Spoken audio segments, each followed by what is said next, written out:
It's PRI 2010 and Edelbrock are down here making a big splash again with new products for the Big Block Chevy. I'm talking about the Big Vic 2 and I'm here with the man that helped design the whole thing, Rick Roberts. Fantastic piece of equipment, mate. The Big Victor 2 actually was an evolution from, obviously, the Big Victor. What we did on this was take modifications that various of our customers have done to it and simply build them right into the casting. One of those was to raise the carburetor pad up and weld on the roofs of the material, or roofs of the runners, and then grind them up. Well, we said it would be a lot easier if we just incorporate that right into the design.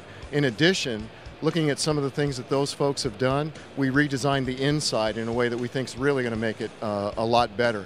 That was to extend the dividers into the plenum and lengthen the plenum front to back on the manifold.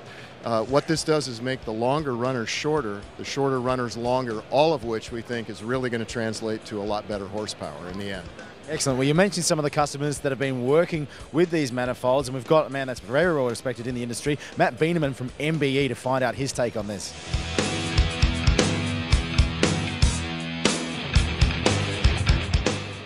So Matt, you're very well respected in the industry. You've been a customer of Edelbrock's for quite some time. How is the Big Victor 2 spread port going to help you?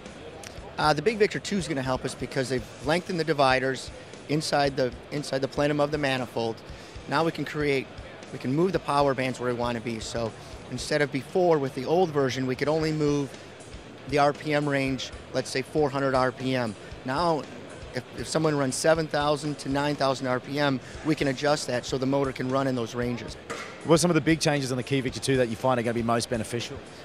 Lengthen of the dividers, the raising of the end runners up into the plenum.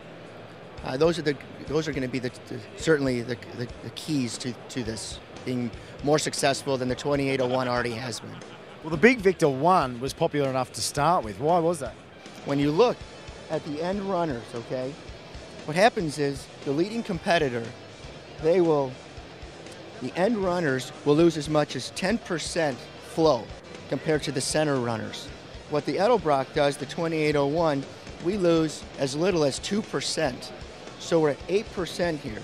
So what happens is now the jetting in the carburetor is correct for all 8 cylinders instead of being just correct for the end runners, because the end runners on the old style manifolds, we always have to add a lot more jet to the carburetor to get fuel to the end runners because there's no signal going to the end runners, thus making the center runners rich.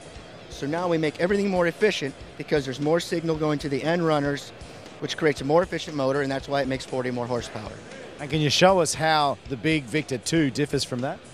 Yes, when we go to the Big Victor 2, now we're going to a whole nother range. Okay, this is going to allow sportsman racers and all drag racers of all kind in the big block market to go from, when we lengthen the dividers, this allows porting companies like myself to move the RPM ranges. When we can do this, if I move this back, shorten the runner, the RPM level, we can move it up higher. For the guys that only want to run 7,500 RPM, we can leave them longer. And when we do this, everything becomes more efficient, so it's for the customer. You know, we don't have just a manifold that's for 8,500 RPM. We have one that will work from 7,000 to 9,000 RPM. Excellent. Well, thanks for taking the time out to talk to us, Matt. Hopefully you have just as much success with the Big Victor 2 as you did with the Big Victor 1. Oh yeah, we will. That's no problem at all. All right, if you need some more excitement on your Big Block Chevy, head to edelbrock.com to find out all about the Big Victor 2 spread port.